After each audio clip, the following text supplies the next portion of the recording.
میرے ہوش اڑ گئے تھے۔ میں سوچ بھی نہیں سکتا تھا کہ میری بیوی مجھے کھانے کے ساتھ ایسی کوئی چیز بھی دے سکتی ہے، لیکن وہ ایسا کیوں کر رہی تھی؟ اور اتنی قیمتی چیز ٹفن میں ڈال کر دینے کی کیا وجہ تھی؟ یہ بات میری سمجھ سے باہر تھی۔ میری بیوی کے پاس روزانہ یہ چیز کہاں سے آ رہی تھی؟ آہستہ آہستہ مجھے سمجھ آ رہا تھا کہ اس فقیر کی صحت کیوں اتنی تیزی سے تبدیل ہوئی تھی، لیکن میری بیوی کی صحت کیوں گر رہی تھی؟ اس بات کا مجھے ابھی تک صحیح سے اندازہ نہ ہو سکا تھا، اور اب میں خاموش رہنے والا نہیں تھا۔ مجھے اپنی بیوی سے اس بات کا جواب چاہیے تھا کہ آخر اس نے یہ سب کچھ کیوں کیا ہے۔ میں پچھلے اتنے دنوں سے اس کی طبیعت کو لے کر اتنا زیادہ فکر مند تھا، لیکن نہ ہی اس نے مجھے کوئی ایسی بات بتائی تھی اور نہ ہی کبھی اس بات کا ذکر کیا تھا کہ وہ ٹفن میں مجھے کیا ڈال کر دے رہی ہے۔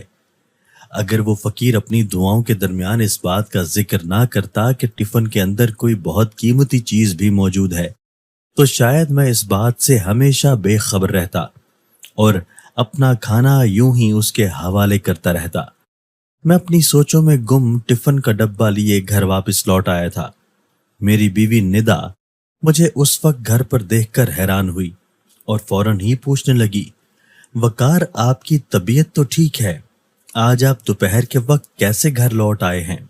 میں نے ندا کے آگے ٹفن کھول کر رکھا اور کہا کہ مجھے سچ بتاؤ، یہ سب کیا ہے اور تم نے یہ کیوں کیا ہے؟ میری بات سن کر اور ٹفن کا ڈبہ دیکھ کر ندا حیرانی سے کہنے لگی کہ کیا آپ کو اس بارے میں آج علم ہوا ہے کہ آپ نے آج تک ٹفن کھول کر نہیں دیکھا تھا؟ اس کی بات پہ میں کچھ دیر کے لیے خاموش ہو گیا اور پھر اس بات کا اقرار کر لیا کہ میں نے آج تک اس کا دیا ہوا کھانا نہیں کھایا تھا، بلکہ ایک فقیر کو دے دیا کرتا تھا، اور آج پہلی دفعہ میں نے اس ٹفن کو کھولا ہے تو مجھے اس بات کا ادراک ہوا ہے کہ اس کے اندر تو اتنی قیمتی چیز موجود ہے۔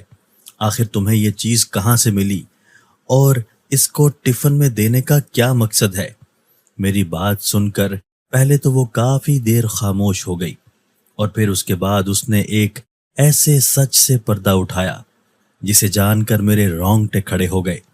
میری بیوی تو میرے لیے وہ کر رہی تھی جس کا میں تصور بھی نہیں کر سکتا تھا، اور میں نہ جانے کیا سوچ رہا تھا۔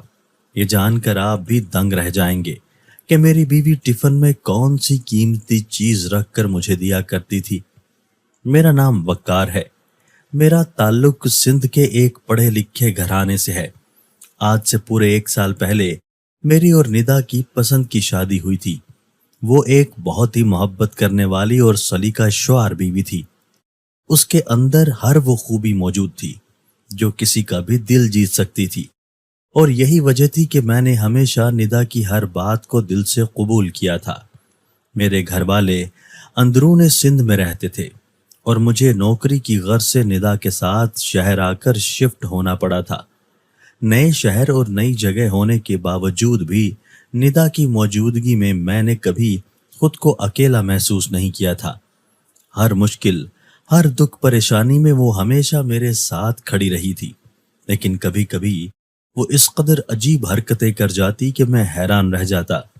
اس کی کچھ عادتیں بالکل انوکھی اور میری سمجھ سے باہر تھیں، لیکن انسان جس سے محبت کرتا ہے اسے نہ صرف اس کی خوبیوں کے ساتھ اپناتا ہے بلکہ اس کی عجیب و غریب باتوں کو بھی دل سے قبول کر لیتا ہے، اور ہمارے رشتے میں بھی ایسا ہی تھا۔ میں نے ندا کو صرف اس کی خوبیوں کے ساتھ ہی نہیں بلکہ اس کی خامیوں کے ساتھ بھی قبول کیا تھا۔ میرا ماننا تھا کہ ندا سے زیادہ بہتر لائف پارٹنر مجھے نہیں مل سکتی تھی، اور پھر میری زندگی میں ایک ایسا موڑ آیا جہاں میں شدید بیمار ہو گیا۔ میری بیماری کو دیکھتے ہوئے ندا بہت زیادہ پریشان ہو گئی اور مجھے زبردستی ہسپتال لے گئی۔ میں 2 دن ہسپتال میں ایڈمٹ رہا۔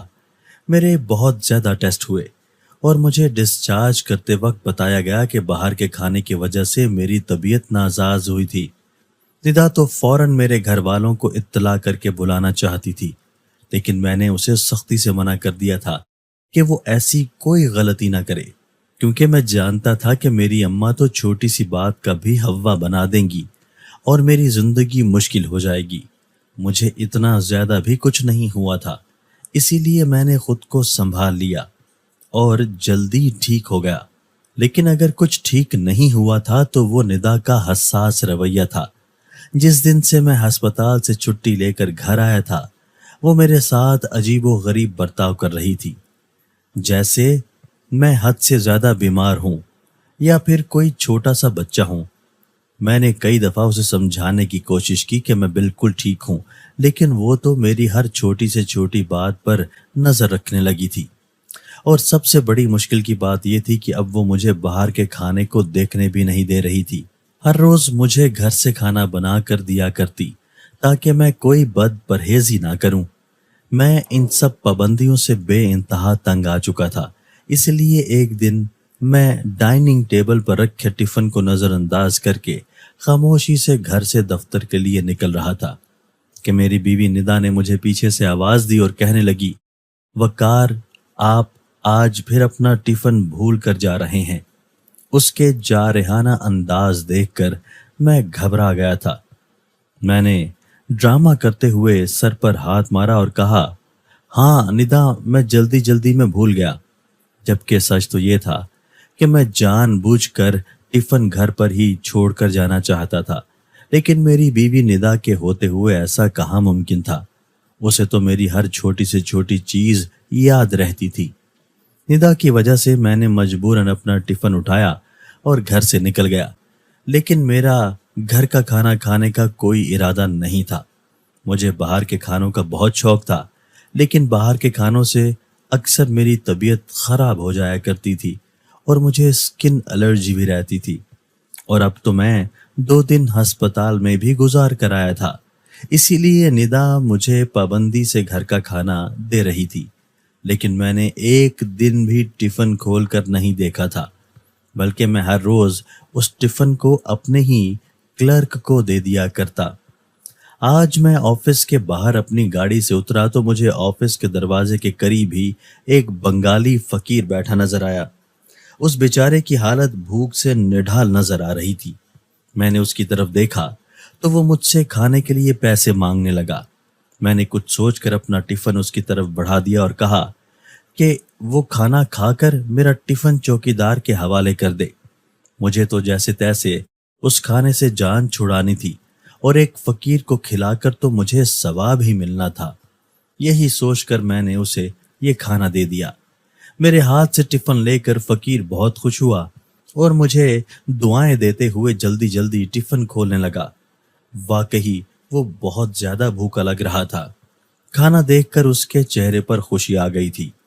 मुझे दफ्तर के लिए देर हो रही थी, इसीलिए मैं इमारत के अंदर दाखिल हो गया और छुट्टी के वक्त मेरे चौकीदार ने मुझे खाली टिफिन पकड़ाते हुए बताया कि वो बंगाली फकीर ये टिफिन उनके हवाले कर गया था। मैंने टिफिन गाड़ी में डाला और घर लौट आया। मैं ये सोचकर खुश था कि मेरा खाना किसी जरूरतमंद फकीर को मिल गया था और वो मुझे बहुत दुआएं भी दे गया था।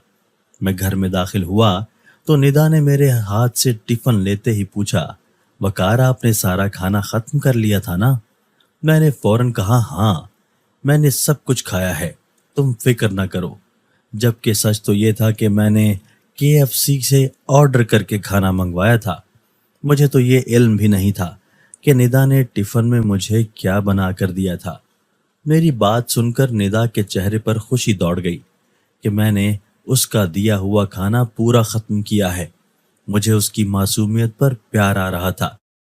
ऐसी ही थी जब से शादी होकर मेरे घर आई थी। हर छोटी से छोटी चीज का ख्याल रखती थी। मेरे मामले में वो हद से ज्यादा हसास थी।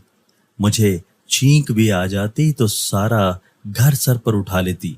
और जब से उसने बाहर के खाने से मेरी तबीयत खराब होते देखी थी, तब से मुझ पर इतनी ज्यादा पाबंदियां लगा दी थी कि मैं उकता गया था। वो जबरदस्ती मुझे डॉक्टर के पास भी ले गई थी और मेरे इतने ढेर सारे टेस्ट भी करवा दिए थे। उसके बावजूद भी उसे इत्मीनान ना हुआ था और उस दिन के बाद से वो मेरे सर पर सवार हो गई थी कि मैं बाहर का एक लुकमा भी नहीं खाऊंगा, जबकि बाहर के खाने के बगैर तो मेरी जिंदगी ही नहीं थी। मैं जब तक KFC या मैकडोनल्ड से ऑर्डर ना कर देता, میرا دن نہ گزرتا تھا، لیکن یہ بات میں ندا کو نہیں سمجھا سکتا تھا، اسی لیے اس سے چھپ کر باہر کا کھانا کھانے لگا تھا۔ اگلی صبح بھی ندا مجھ سے 2 گھنٹے پہلے ہی اٹھ کر باورچی خانے میں چلی گئی تھی۔ جب میری نیند سے آنکھ کھلی تو مجھے کچن میں سے آوازیں آ رہی تھیں۔ میں نے اپنا سر پکڑ لیا۔ پتہ نہیں یہ کیسی لڑکی تھی جس سے میرے لیے کھانا بنا کر اتنی خوشی ملتی ہے، جبکہ میں اسے تھکانا نہیں چاہتا تھا۔ مجھے ندا سے بہت محبت تھی اور میں اسے ہر طرح کا آرام دینا چاہتا تھا، لیکن وہ تھی کہ میری بات سنتی ہی نہیں تھی۔ ہر وقت باورچی خانے میں موجود کچھ نہ کچھ پکاتی رہتی تھی تاکہ میں کچھ الٹا سیدھا نہ کھا لوں۔ میں اپنے وقت پر بستر سے اٹھا اور تیاری کر کے ناشتہ کر رہا تھا کہ ندا نے ٹفن لا کر میرے سامنے رکھ دیا اور مسکرا کر کہنے لگی کہ آج بھی پورا کھا کر آئیے گا، میں بہت محبت سے بناتی ہوں۔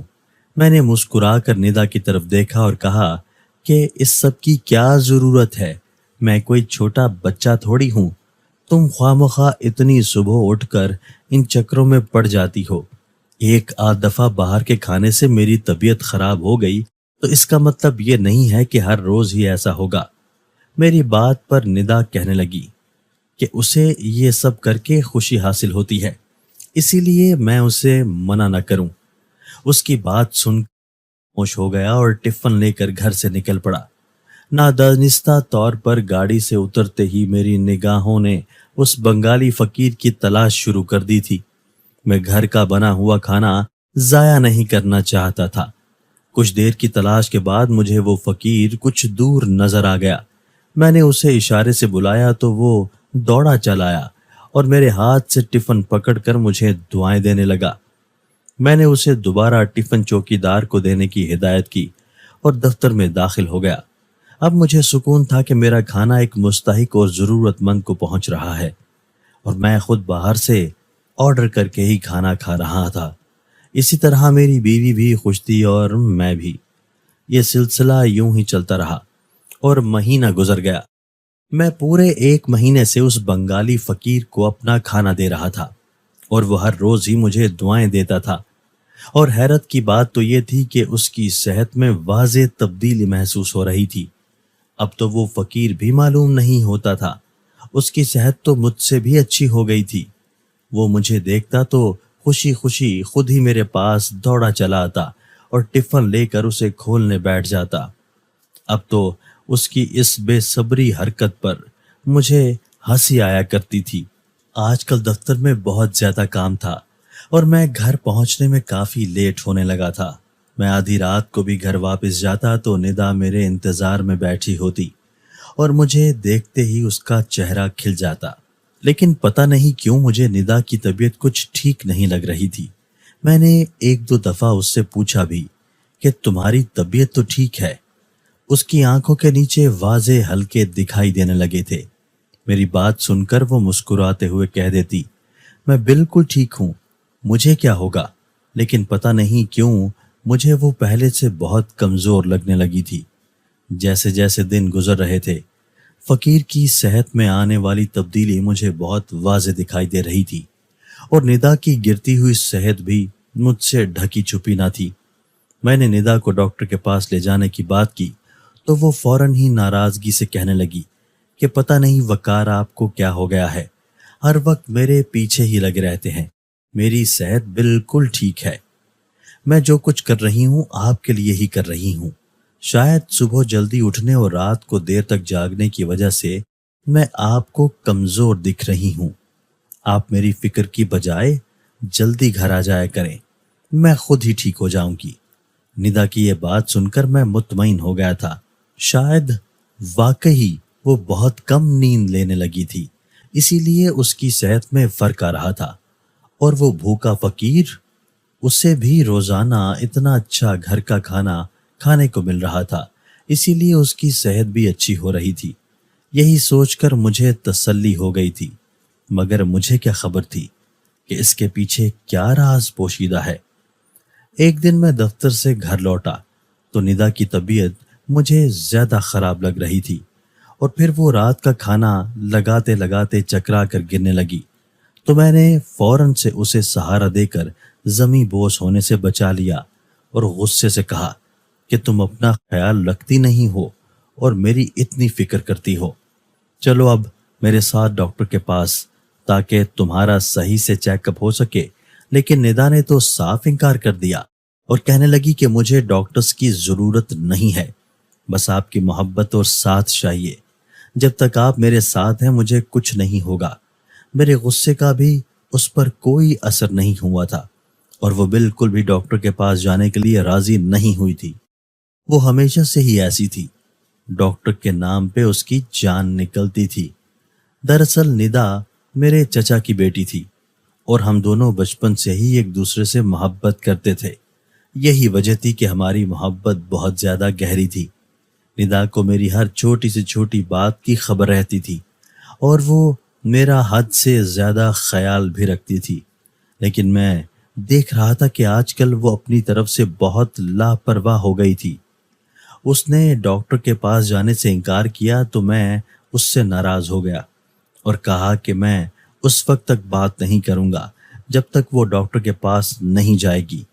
निदा हमेशा की तरह अपनी मोहब्बत भरी बातों से मुझे मनाने लगी, लेकिन इस दफा मुझे आसानी से राजी नहीं होना था क्योंकि बात उसकी सेहत की थी।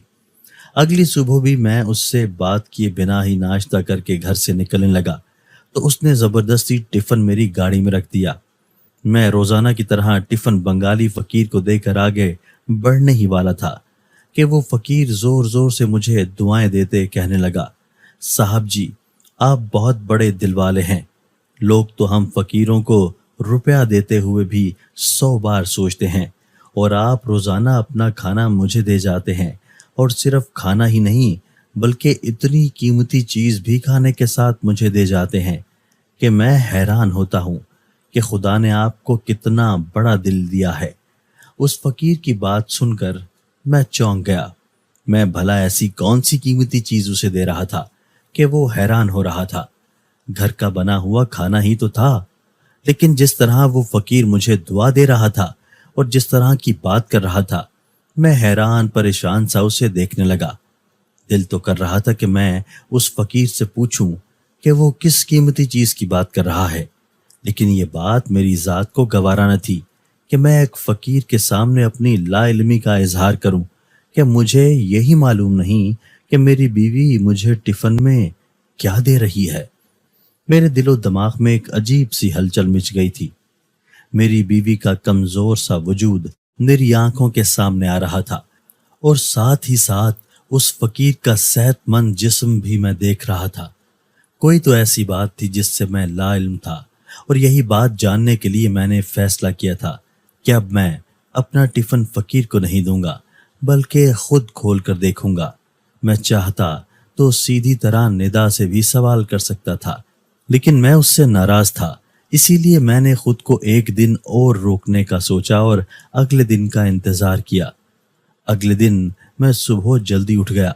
बावर्ची खाने से खटपट की आवाजें आ रही थी, लेकिन मैं निदा से नाराजगी की वजह से बावर्ची खाने में ना गया और खामोशी से बिस्तर पर ही पड़ा रहा।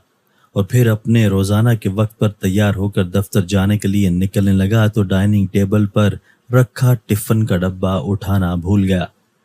आज तो इस राज से पर्दा उठाने वाला था कि मेरी बीवी ऐसी कौन सी चीज उस डब्बे में डाल कर दे रही थी जो वो फकीर इस कदर खुशी खुशी मुझे दुआएं दे रहा था। मैं जैसे ही अपने ऑफिस के बाहर पहुंचा तो वो बंगाली फकीर अपनी जगह पर ही बैठा था, लेकिन आज ये टिफिन उसके लिए नहीं था। इसीलिए मैं उसे नजरअंदाज करके सीधा अपने ऑफिस में दाखिल हो गया। बॉस मुझसे पहले ही ऑफिस पहुंच चुके थे, इसीलिए मुझे टिफिन खोलने का वक्त न मिला और मैं कामों में मसरूफ हो गया। लंच टाइम में जब मैंने सबके साथ बैठकर अपने टिफिन का डब्बा खोला तो उसमें मौजूद चीज ने मुझे हैरान कर दिया।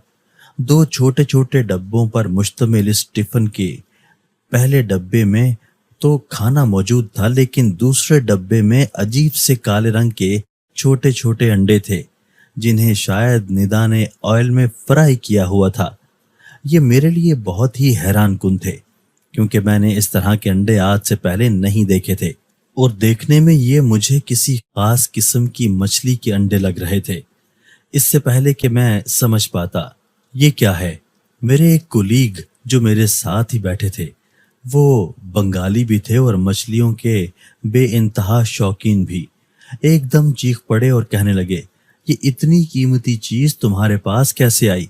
मैंने हैरत से कहा, बेग साहब ये मुझे मछली के अंडे लग रहे हैं, इसमें इतना भी क्या कीमती है जो आप ऐसे हैरान हो रहे हैं? अलबत्ता हैरानी की बात तो ये है कि मेरी बीवी ने ये क्यों भेजे हैं। बेग साहब ने उन अंडों को उठाकर उनका जायजा लिया और फिर थोड़े से खाकर कहने लगे, तुम तो बड़े ही बेवकूफ हो वक्कार मियाँ, तुम्हें मालूम ही नहीं है कि ये कवियर फिश के अंडे हैं। कवियर फिश, मैंने तो ये नाम ही पहली दफा सुना था। उनकी आंखों में एक अजीब सी चमक दिखाई दे रही थी और वो कह रहे थे कि ये जरा से अंडे भी कम से कम 8,000 रुपए के होते हैं और तुम्हारी बीवी ने तुम्हें लंच में ये अंडे दिए हैं। वाह क्या बात है, लेकिन उसे देने के पीछे कोई तो वजह होगी। क्या तुम्हें कोई बीमारी है? वरना इतनी महंगी और कीमती चीज लंच में देना कोई आम बात नहीं है। मुझे वो बंगाली फकीर याद आ गया था। यकीनन वो भी अंडों की इसी किस्म से वाकिफ था और इसीलिए वो बार बार कीमती चीज का जिक्र कर रहा था। तो क्या उसकी बदलती हुई सेहत इन्हीं अंडों की वजह से थी? जब मुझे कुछ समझ न आया तो मैंने अपना लंच बॉक्स वापस पैक किया और घर के लिए निकल पड़ा, क्योंकि मुझे निदा से जानना था कि ये सब क्या है। रास्ते में ही मैंने केविस फिश के अंडों को गूगल किया था और ये जानकर मैं दंग रह गया था कि ये एक नायाब किस्म के अंडे थे जो मार्केट में बहुत महंगे मिलते थे और उनके अंदर मौजूद प्रोटीन और ग़िज़ाइयत के बारे में जानकर तो मैं हैरान रह गया था। घर पहुंचकर मैंने निदा के सामने जब टिफ़िन खोला और उससे सारी हकीकत मालूम की तो पहले वो खामोश हो गई और फिर उसने बताया कि बाहर का खाना खाने की वजह से मैं अंदरूनी तौर पर बहुत कमज़ोर हो गया था और मुझ पर हर बीमारी बहुत जल्दी अटैक कर रही थी। डॉक्टर ने बताया कि अगर मेरा इम्यून सिस्टम बेहतर ना हुआ तो मैं बड़ी बड़ी बीमारियों में भी मुब्तला हो सकता हूँ और मेरी स्किन में भी होने वाली एलर्जी बढ़कर कैंसर की शक्ल इख्तियार कर सकती है। ये सुनकर मैं बहुत ज़्यादा परेशान हो गई थी और फिर काफ़ी सारे डॉक्टर्स से बात करने के बाद भी जब मुझे कुछ समझ ना आया तो मेरी एक सहेली ने मुझे इन अंडों के बारे में बताया। ये बहुत ज़्यादा महंगे और कीमती थे, लेकिन आपकी ज़िंदगी से बढ़कर नहीं। इसीलिए मैंने अपनी तमाम ज़रूरियात और ख्वाहिशों का गला घोंट कर उनको आपकी खुराक में शामिल कर दिया ताकि आप किसी भी किस्म की शदीद बीमारी से बच सकें और आपकी तमाम जिस्मानी कमज़ोरियाँ दूर हो जाएं और इम्यून सिस्टम मजबूत हो जाए। निदा की बात सुनकर मैंने सर पकड़ लिया था। वो तो अपनी ज़रूरत की ग़िज़ा भी मेरे लिए कुर्बान कर बैठी थी और मैं उसकी इस मोहब्बत और मेहनत को नज़रअंदाज करके उसका दिया हुआ खाना फ़कीर को दे दिया करता था। निदा कह रही थी कि उसकी ज़िंदगी मेरे साथ जुड़ी हुई है और वो मुझे सेहतमंद और तंदुरुस्त देखना चाहती है, इसीलिए उसने ये कदम उठाया था। निदा की उस मोहब्बत पर मेरा दिल नर्म हो गया था। वो मेरे लिए कितना कुछ कर रही थी और एक मैं था जिसे अपनी बीवी के जज्बात की कदर ही नहीं थी। मैंने निदा से माफ़ी मांगी और उसे यकीन दिलाया कि अब मैं उसके हाथ का बना खाना खाऊंगा और बदपरहेज़ी नहीं करूंगा, लेकिन वो मेरी खातिर इतनी कुर्बानी ना दे। हम दोनों मिलजुल कर इस मसले को हल करेंगे। और फिर मैंने इसका हल ये निकाला कि हफ्ते में एक दिन मैंने केवी फिश के अंडों को हम दोनों की खुराक में शामिल कर लिया ताकि हम दोनों ही अच्छी सेहत के हामिल रहें। आज मेरी सेहत पहले से बहुत अच्छी है और निदा की भी। कभी कभी मैं सोचता हूँ कि बीवियाँ अपने शौहरों के लिए कितनी कुर्बानियाँ देती हैं और हम मर्द उन्हें समझ ही नहीं